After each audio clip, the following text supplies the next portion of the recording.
Puan.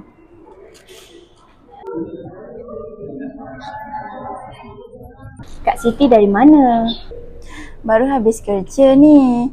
Ingatkan nak balik, tapi nampak muka Puan stres je.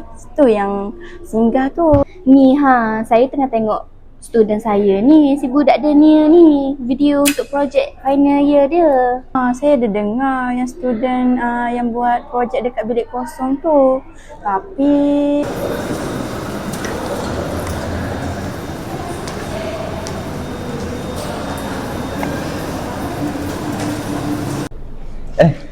Puan, borak pasal apa ni? Risau semacam je. Tengah tengok video student saya ni. Duduklah dulu Cik Aziz.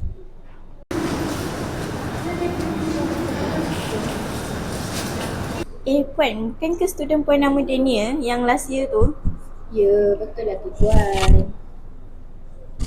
Budak tu? Bukannya budak tu dah lama dah mati? Betul ke?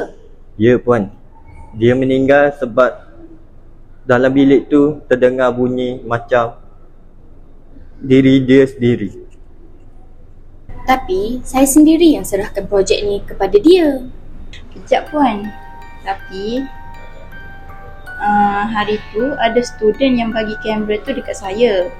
Kamera tu dah rosak, tapi video tu still ada dengan saya. Kalau Puan nak, saya boleh hantar dekat Puan. Boleh, awak hantar sekarang dekat saya. Okey, sekejap ya.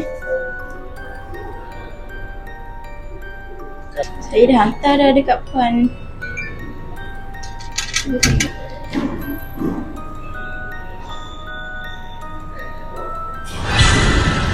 Cuba tengok.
Mak?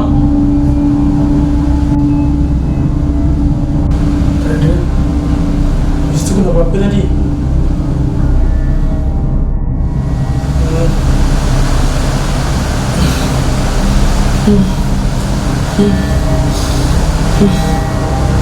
Kau siapa?